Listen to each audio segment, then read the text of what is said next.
ಮೂರು ಪ್ರಕರಣಗಳು ರಾಜ್ಯದಲ್ಲಿ ಭಾರಿ ಹೈಲೈಟ್ ಆಗಿರುವಂಥ ಪ್ರಕರಣಗಳು, ಪ್ರತಿಷ್ಠಾ ಪ್ರಕರಣಗಳು. ಒಂದು ದರ್ಶನ್ ಕೇಸು. ಕ್ರಿಮಿನಲ್ ಜೂರಿಸ್ಪ್ರುಡೆನ್ಸ್ ಅಲ್ಲಿ bale is a rule, jail is an exception. Darshan ಪ್ರಕರಣದಲ್ಲಿ ಇವತ್ತು ಕರ್ನಾಟಕ ರಾಜ್ಯ ಪೊಲೀಸ್ ಸುಪ್ರೀಂ ಕೋರ್ಟ್ಗೆ ಅಪೀಲನ್ನು ಸಲ್ಲಿಸಿರ್ತಕ್ಕಂಥದ್ದು.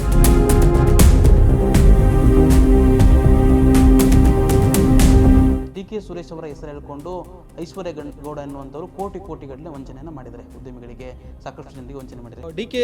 ಸುರೇಶ್ ಅವರ ಹೆಸರನ್ನ ಇಟ್ಕೊಂಡ್ಬಿಟ್ಟು ಏನು ಹಣವನ್ನು ವಸೂಲು ಮಾಡಿದ್ರು, ಆ ಪ್ರಕರಣದಲ್ಲಿ ಮೇನ್ ಗ್ರೌಂಡ್ ಇರತಕ್ಕಂಥದ್ದು ಅರೆಸ್ಟ್ ಮೆಮೊದಲ್ಲಿ ತೋರಿಸ್ತಿರಲಿಲ್ಲ ಅಂತ. ಬೆಳಗಾವಿ ಅಧಿವೇಶನದಲ್ಲಿ ಸಿ.ಟಿ. ರವಿ ಅವರು ಒಂದು ಅವ್ಯಾಚ ಶಬ್ದಗಳಿಂದ ನಿಂದನೆ ಮಾಡಿರುವಂಥ ಪ್ರಕರಣ. ಯಾವುದೇ ಪೊಲೀಸ್ ಅಧಿಕಾರಿಗಳು ರಾಜಕೀಯಕ್ಕೆ ಒಳಗಾಗಿ ಇಂಥ ಪ್ರಕರಣವನ್ನು ಹ್ಯಾಂಡಲ್ ಮಾಡಿರ್ತಕ್ಕಂಥದ್ದಲ್ಲ. ರಾಜಕೀಯಕ್ಕೆ ಪ್ರಭಾವಕ್ಕೆ ಹ್ಯಾಂಡಲ್ ಮಾಡಿ ಇಂಥ ಪ್ರಕರಣವನ್ನು ಮಾಡಿದರೆ FIR ಆಗದೇನೆ ಆಗ್ತಾ ಇರಲಿಲ್ಲ.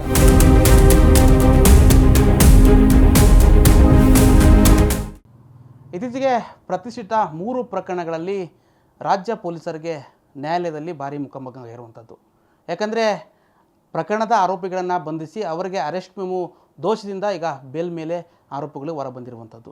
ಪ್ರಮುಖವಾಗಿ ಎಲ್ಲರೂ ಕೂಡ ಒಂದು ಪ್ರಶ್ನೆ ಇರುವಂಥದ್ದು, ಯಾಕೆ ಆರೋಪಿಗಳು ಆಚೆ ಬರ್ತಾ ಇದ್ದಾರೆ, ಅಷ್ಟೊಂದು ಅಕ್ರಮಗಳನ್ನು ಎಸಗಿರ್ತಾರೆ ಮತ್ತು ಕೊಲೆ ಪ್ರಕರಣದಲ್ಲಿ ಭಾಗಿಯಾಗಿರ್ತಾರೆ, ಜೊತೆಗೆ ಕೆಲವೊಂದು ಡ್ರಗ್ಸ್ ಪ್ರಕರಣಗಳಲ್ಲಿ ಕೂಡ ಭಾಗಿಯಾಗಿರ್ತಾರೆ. ಅಂಥ ವ್ಯಕ್ತಿಗಳು ಶಿಕ್ಷೆ ಆಗದೆ ಅವರು 1 ವಾರ 15 ದಿವಸದಲ್ಲಿ ಆಚೆ ಬರೋದಕ್ಕೆ ಪ್ರಮುಖ ಕಾರಣ ಏನು, ಪೊಲೀಸರ ಏನು ಅರೆಸ್ಟ್ ಮೆಮೊ ದೋಷ ಏನಿದೆ ಅದರಿಂದ ಆಚೆ ಬರ್ತಾ ಇದ್ದಾರೆ ಅನ್ನೋಂಥ ಪ್ರಶ್ನೆ ಸದ್ಯಕ್ಕೆ ಉದ್ಭವಿಸಿರುವಂಥದ್ದು. ಇದಕ್ಕೆ ಸಂಬಂಧಪಟ್ಟಂತೆ ಮಾತನಾಡೋದಕ್ಕೆ ಹಿರಿಯ ವಕೀಲರಾಗಿರುವಂಥ ಮಂಜುನಾಥ್ ಅವರ ಜೊತೆಗಿದ್ದಾರೆ. ಅವ್ರನ್ನ ಮಾತಾಡಿಸ್ತಾ ಹೋಗ್ತೀನಿ. ಯಾವ ಲೋಪ್ಸ್ಗಳ ಮೇಲೆ ಅವರು ಆಚೆ ಬರ್ತಾ ಇದ್ದಾರೆ ಅನ್ನೋದ್ರ ಬಗ್ಗೆ ಡೀಟೇಲ್ಸನ್ನು ಕಲೆಕ್ಟ್ ಮಾಡ್ಕೊಳ್ತಾ ಹೋಗ್ತೀನಿ. ಸರ್, ಇತ್ತೀಚಿನ ಪ್ರಕರಣಗಳು 3 ಪ್ರಕರಣಗಳು ರಾಜ್ಯದಲ್ಲಿ ಭಾರಿ ಹೈಲೈಟ್ ಆಗಿರುವಂಥ ಪ್ರಕರಣಗಳು, ಪ್ರತಿಷ್ಠಾ ಪ್ರಕರಣಗಳು. ಒಂದು ದರ್ಶನ್ ಕೇಸು, ಚಿತ್ರದುರ್ಗದ ರೇಣುಕಾಸ್ವಾಮಿ ಕೊಲೆ ಪ್ರಕರಣದ 17 ಆರೋಪಿಗಳಿಗೂ ಕೂಡ ಸದ್ಯಕ್ಕೆ ಜಾಮೀನು ಸಿಕ್ಕಿರುವಂಥದ್ದು. ಅಲ್ಲಿ ಕೂಡ ಹೈಕೋರ್ಟ್ ಸ್ಪಷ್ಟವಾಗಿ ಹೇಳಿದೆ, ಅಂದರೆ ಈ ಪ್ರಕರಣದಲ್ಲಿ ಅರೆಸ್ಟ್ ಮೆರಿಟನ್ನು ಕರೆಕ್ಟಾಗಿ ತೋರಿಸಿಲ್ಲ ಅನ್ನುವಂಥದ್ದು ಎಲ್ಲವನ್ನು ಕೂಡ ಉಲ್ಲೇಖಿಸಿ ಅದರಲ್ಲಿ ಒಂದು ಅಂಶವನ್ನು ಇಟ್ಕೊಂಡು ಬೇಲನ್ನು ಕೊಟ್ಟಿರುವಂಥದ್ದು. ಪೊಲೀಸ್ ಇಲಾಖೆಯಲ್ಲಿ ಏನಾಗ್ತಿದೆ ಅಂತ ನೋಡಿ. ಕರ್ನಾಟಕ ರಾಜ್ಯ ಪೊಲೀಸು ಇಡೀ ದೇಶದಲ್ಲಿ, ಇಡೀ ಪ್ರಪಂಚದಲ್ಲಿ ದಕ್ಷತೆಗೆ, ಪ್ರಾಮಾಣಿಕತೆಗೆ ಹೆಸರುವಾಗಿರ್ತಕ್ಕಂಥದ್ದು ಕರ್ನಾಟಕ ರಾಜ್ಯ ಪೊಲೀಸ್. ಇವತ್ತು ಕರ್ನಾಟಕ ರಾಜ್ಯ ಪೊಲೀಸ್ ಯಾವುದೇ ಒಂದು ಪ್ರಕರಣವನ್ನು ತನಿಖೆಗೆ ತಗೊಂಡಂಥ ಸಂದರ್ಭದಲ್ಲಿ ಇವತ್ತು ನಾವು ಅವರ ಪ್ರಾಮಾಣಿಕತೆಯನ್ನು, ಅವರ ಇಂಟಿಗ್ರಿಟಿಯನ್ನು ಕ್ವಶನ್ ಮಾಡೋದು ಅಷ್ಟು ಸಮಂಜಸ ಅಲ್ಲ ಅಂತ ನನ್ನ ಪ್ರಶ್ನೆ ಇರ್ಬೋದು. ಇವತ್ತು ಬೇಲ್ ಕೊಡೋ ಅಂಥ ಸಂದರ್ಭದಲ್ಲಿ ನ್ಯಾಯಾಧೀಶರು ವಿವಿಧ ಫ್ಯಾಕ್ಟ್ಸನ್ನು ಪರಿಗಣಿಸ್ತಾರೆ. ಒಂದು ಮಾತಿದೆ, ಕ್ರಿಮಿನಲ್ ಜೂರಿಸ್ಪ್ರುಡೆನ್ಸಲ್ಲಿ bail is a rule, jail is an exception. Exception ಅಂತ ಸಂದರ್ಭದಲ್ಲಿ ಮಾತ್ರ ಆ ಒಬ್ಬ ಅಪರಾಧಿಯನ್ನು ಜೈಲಲ್ಲಿ ಇಟ್ಕೊಡುವಂಥದ್ದು ಸ್ವಾಭಾವಿಕವಾಗಿರ್ತದೆ. ಹಾಗಾಗಿ ಒಂದು ಪ್ರಕರಣದಲ್ಲಿ ಬೇಲ್ ಕೊಟ್ಟಿದ್ದಾರೆ ಅಂದ ತಕ್ಷಣ ಅವರು ನಿರ್ದೋಷಿ ಅಂತ ಹೇಳೋದಲ್ಲ. ನಾನು ಪ್ರಥಮವಾಗಿ ಹೇಳ್ದಂಗೆ ವಿವಿಧ ಅಂಶಗಳನ್ನು ಪರಿಗಣಿಸಿದ್ದಾರೆ. ಆದರೆ ತಾವು ಒಂದು ತಮ್ಮ ಒಂದು ಪ್ರಶ್ನೆ ಏನಂದರೆ, ಅರೆಸ್ಟ್ ಮೆಮೋವನ್ನು ಸುಪ್ರೀಂ ಕೋರ್ಟಿನ ನಿರ್ದೇಶನದಿಂದ ಅರೆಸ್ಟ್ ಮೆಮೋವನ್ನು ಕೊಟ್ಟಿಲ್ಲ, ಆ ಪ್ರಕರಣದಿಂದ ಅಪರಾಧಿಗಳು ಹೊರಗೆ ಬಂದಿದ್ದಾರೆ ಐ ಪ್ರೊಫೈಲ್ ಕೇಸಲ್ಲಿ. ಏಕೆಂದರೆ ಇತ್ತೀಚಿನ ದಿನಗಳಲ್ಲಿ ಕರ್ನಾಟಕದಲ್ಲಿ ತಲ್ಲಣಗೊಳಿಸ್ತಕ್ಕಂಥ ದರ್ಶನ್ ಪ್ರಕರಣ ಆಗ್ಬೋದು, ಮತ್ತು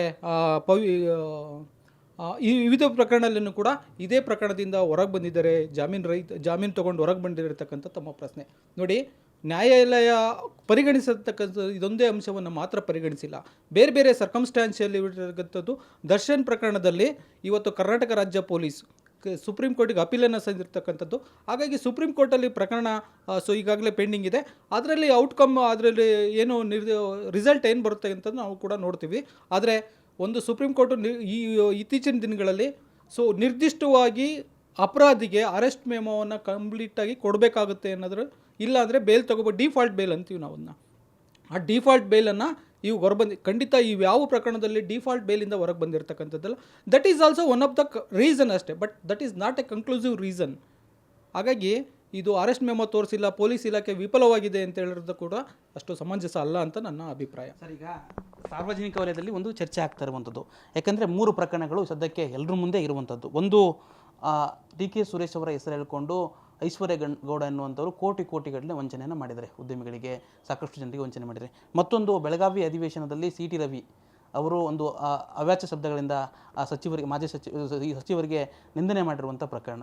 ಇದು ಜೊತೆಗೆ ದರ್ಶನ್ ಅವರ ಪ್ರಕರಣ. 3 ಪ್ರಕರಣಗಳು ಕೂಡ ಉದಾಹರಣೆಗೆ ಸಾರ್ವಜನಿಕದಲ್ಲಿ ವಲಯದಲ್ಲಿ ಇರುವಂಥದ್ದು ಮತ್ತು ಈಗಾಗಲೇ ಬೇಲಲ್ಲಿ ಕೊಡಬೇಕಾದಂಥ ಇದೊಂದು ಅಂಶವೂ ಕೂಡ ಇರುವಂಥದ್ದು. ಈ ಅಂಶವನ್ನು ಕರೆಕ್ಟಾಗಿ ಪೊಲೀಸರು ನಿಭಾಯಿಸಿದರೆ ಈ ರೀತಿಯಾದಂಥ ಪ್ರಶ್ನೆ ಉದ್ಭವಿಸ್ತಿರಲಿಲ್ಲ ಅಂತ. ನೋಡಿ, ತನಿಖಾಧಿಕಾರಿಯವರು ಯಾವ ಸಂದರ್ಭದಲ್ಲಿ ಅಪರಾಧಿಯನ್ನು ಕಸ್ಟಡಿಗೆ ತಗೋಬೇಕು ಅಂತ ಹೇಳಿರ್ತಕ್ಕದ್ದು ತನಿಖಾಧಿಕಾರಿಯವರ ವಿವೇಚನವಾದಂಥ ಅಧಿಕಾರ. ಹಾಗಾಗಿ ಅವರು ತರಾತುರಿನಲ್ಲಿ ಒಬ್ಬ ಅಪರಾಧಿಯನ್ನು ಅವರ ಸುಪರ್ದಿಗೆ ಪೊಲೀಸ್ ಕಸ್ಟಡಿಗೆ ತಗೊಳ್ಳೋ ಅಂಥ ಸಂದರ್ಭದಲ್ಲಿ ಆ ಕಾನೂನಲ್ಲಿ ನಿರ್ದೇಶನಗೊಂಡಂಥ ಕೆಲವು ಅಂಶಗಳನ್ನು ತನಿಖಾಧಿಕಾರಿಯವರು ಪರಿಗಣಿಸಬೇಕಾಗ್ತದೆ. ಒಂದು ಪಕ್ಷ ಪರಿಗಣಿಸಲಿಲ್ಲ ಅಂದರೆ ಕೂಡ ಅವರಿಗೆ ಡಿಫಾಲ್ಟ್ ಬೇಲ್ ಆಗುತ್ತೆ ಅಂತೇಳಿ. ಆದರೆ ಈ ಏನು DK ಸುರೇಶ್ ಅವರ ಹೆಸರನ್ನ ಇಟ್ಕೊಂಡ್ಬಿಟ್ಟು ಏನು ಹಣವನ್ನು ವಸೂಲು ಮಾಡಿದ್ರು, ಆ ಪ್ರಕರಣದಲ್ಲಿ ಮೇನ್ ಗ್ರೌಂಡ್ ಇರತಕ್ಕಂಥದ್ದು ಅರೆಸ್ಟ್ ಮೆಮೊನಲ್ಲಿ ತೋರಿಸಿರಲಿಲ್ಲ ಅಂತಕೊಂಡು ಅದರಲ್ಲಿ ಒಂದು ಮಿಸ್ಅಂಡರ್ಸ್ಟ್ಯಾಂಡ್ ಆಗಿ ಮಾಡಿಬಿಟ್ಟು ನಾನು ಅವತ್ತು ಆ ಪ್ರಕರಣದಲ್ಲಿ ನಡೆಯುವಂಥ ಸಂದರ್ಭದಲ್ಲಿ ಕೂಡ ನನ್ನದೇ ಪ್ರಕರಣ ಬೇರೆ ಕೇಸಲ್ಲಿತ್ತು. ಹಾಗಾಗಿ ಆ ಕಂಪ್ಲೀಟು ಅಲ್ಲಿ ವಿಚಾರಣೆ ಏನಾಯಿತು ಅನ್ನೋದು ಕೂಡ ನನಗೆ ಗಮನದಲ್ಲಿದೆ. ಹಾಗೆ ನೆಕ್ಸ್ಟೇನೆ SPP ಅವರು ಒಂದು ವಾದವನ್ನು ಮಂಡಿಸಿದರು ಕೋರ್ಟಿಗೆ. ಇಲ್ಲ, ಆ ವಕೀಲರು ಕೆಲವು ಅಂಶಗಳನ್ನು ನ್ಯಾಯಾಲಯದ ಗಮನಕ್ಕೆ ತರದಲ್ಲೂ ಕೂಡ ನಾವು ಅರೆಸ್ಟ್ ಮೆಮೊನ ಕೊಟ್ಟಿದ್ದೀವಿ, ಆದರೆ ಅರೆಸ್ಟ್ ಮೆಮೊನ ತರಾತುರಿನಲ್ಲಿ ಆ ವಕೀಲರು ನ್ಯಾಯಾಲಯದ ಗಮನಕ್ಕೆ ತಂದಿಲ್ಲ, ಹಾಗಾಗಿ ಈ ಪ್ರಕರಣವನ್ನು ರೀಕಾಲ್ ಮಾಡಿ ಅಂತ ಹೇಳ್ಬಿಟ್ಟು SPP ಅವರು ಹೇಳಿದರು. ಹಾಗಾಗಿ ಇಲ್ಲ, ಅದನ್ನು ನೆಕ್ಸ್ಟ್ ಟೈಮ್ ನೋಡೋಣ ಅಂತ ಸಾಹೇಬರು ಹೇಳಿದರು. ನ್ಯಾಯಾಧೀಶರು ಕೂಡ ಹೇಳಿರ್ತಕ್ಕಂಥದ್ದು. SPP ಅವರು ಅವತ್ತು ಹೇಳಿರೋ ಪ್ರಕರಣದಲ್ಲಿ ನಾವು ಅರೆಸ್ಟ್ ಮೆಮೊವನ್ನು ಕೊಟ್ಟಿದ್ದೀವಿ, ಆದರೆ ಅವರ ಒಂದು ಅಪರಾಧಿ ವಕೀಲರು ಕಾನೂನಿಗೆ ಇನ್ನೊಂದು ನ್ಯಾಯಾಧೀಶರಿಗೆ ಒಂದು ತಪ್ಪು ಮಾಹಿತಿಯನ್ನು ನೀಡಿ ಬೇಲ್ ತೊಗೊಂಡಿದ್ದಾರೆ ಅಂತ ಕೂಡ ನಮ್ಮ SPP ಅವರ ವಾದ ಆಗಿತ್ತು. ಸರ್, ಈ ಪ್ರಮುಖವಾಗಿ ಬೆಳಗಾವಿಯಲ್ಲಿ CT ಒಂದು ಅವಾಚ್ಯ ಶಬ್ದಗಳಿಗೆ ಸಂಬಂಧಪಟ್ಟಂತೆ ಹೈಕೋರ್ಟು ಪೊಲೀಸರಿಗೆ ಡೈರೆಕ್ಟಾಗಿ ಚಾಟಿ ಬೀಸಿತ್ತು.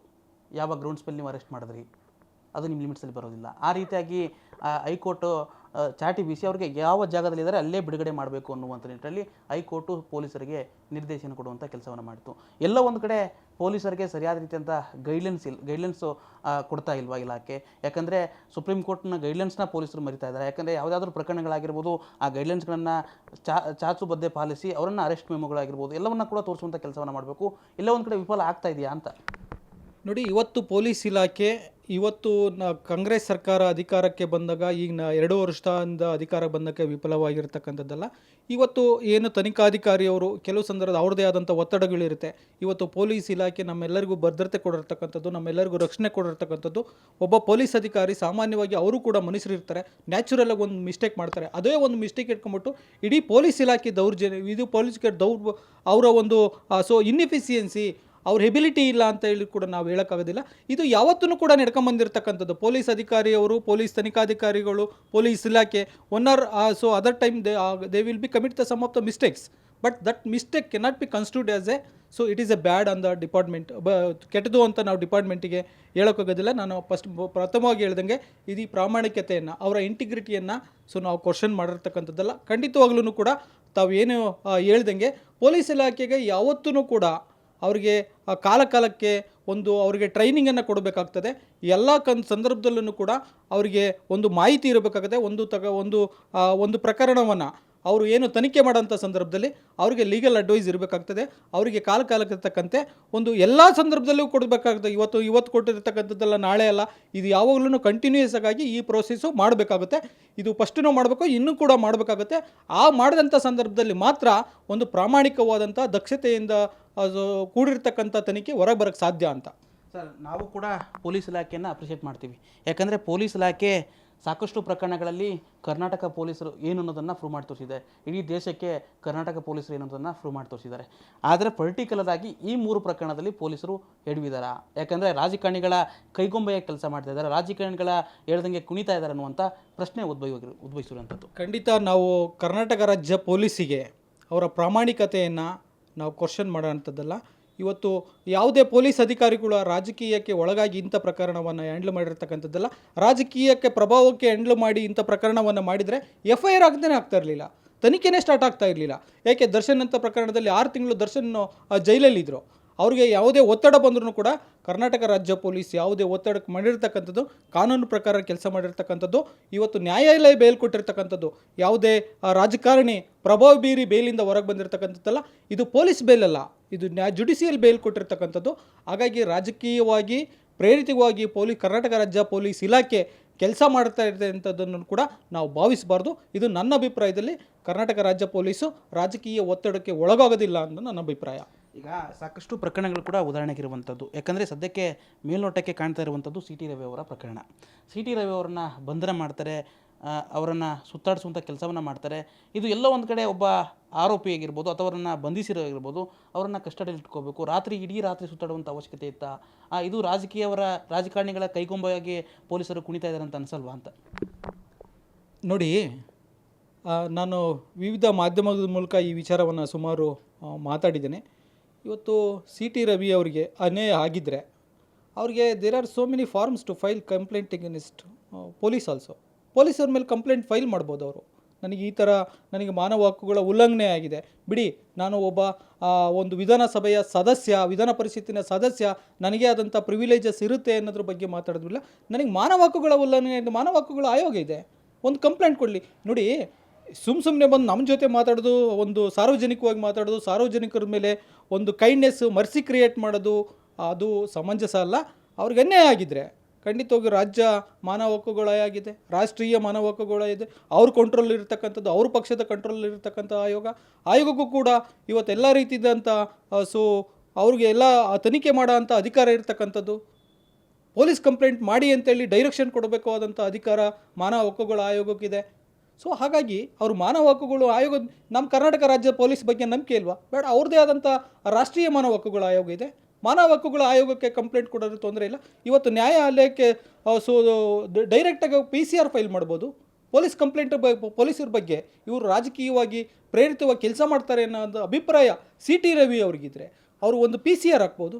ಮ್ಯಾಜಿಸ್ಟ್ರೇಟ್ ಮುಂದೆ ಪೊಲೀಸರಿಗೆ ನನ್ನ ಮೇಲೆ ಅನ್ಯಾಯ ಆಗಿದೆ, ನನಗೆ ದೌರ್ಜನ್ಯ ಆಗಿದೆ, ನನ್ನ ಫಂಡಮೆಂಟಲ್ ರೈಟ್ ವೈಲೇಟ್ ಆಗಿದೆ ಅಂತೇಳ್ಬಿಟ್ಟು PCR ಮೂಲಕ ಅವರು ಅವಕಾಶ ಕೇಳ್ಬೋದು. ಅವರು ಪ್ರೇಯರ್ ಮಾಡೋಕ್ಕೆ ಅವಕಾಶ ಇದೆ. ಖಂಡಿತ ನ್ಯಾಯಾಲಯ ಕೂಡ ಅಂಥ ಒಂದು ಪ್ರೈವೇಟ್ ಕಂಪ್ಲೇಂಟ್ ಬಂದಂಥ ಸಂದರ್ಭದಲ್ಲಿ ನ್ಯಾಯಾಲಯ ತುಲನಾತ್ಮಕವಾಗಿ ಪರಿಗಣಿಸಿ ಸಂಬಂಧಪಟ್ಟಂಥ ಪೊಲೀಸ್ ಇಲಾಖೆಗೆ ನಿರ್ದೇಶನ ಕೊಡೋಂಥ ಪ್ರಯತ್ನವನ್ನು ಮಾಡಬೇಕಾಗಿತ್ತು ಸಿ ಟಿ ಅವರು. ಅದನ್ನು ಬಿಟ್ಬಿಟ್ಟು ಬ್ಯಾಂಡೇಜ್ ಹಾಕ್ಕೊಂಡು ಮರ್ಸಿ ಕ್ರಿಯೇಟ್ ಮಾಡೋದ್ರಲ್ಲಿ ಅರ್ಥ ಇಲ್ಲ ಅಂತೇಳ್ಬಿಟ್ಟು ನನ್ನ ಅಭಿಪ್ರಾಯ. ಓಕೆ ಸರ್, ಇದಿಷ್ಟು ಹಿರಿಯ ವಕೀಲರಾಗಿರುವಂಥ ಮಂಜುನಾಥರ ಮಾತಾಗಿತ್ತು. ಪಂಪಾಪತಿ ಜೊತೆ Basavaraj Kumbar, guarantee news, Bengaluru. Guarantee news, ಸುದ್ದಿ ಖಚಿತ, ನ್ಯಾಯ ನಿಶ್ಚಿತ.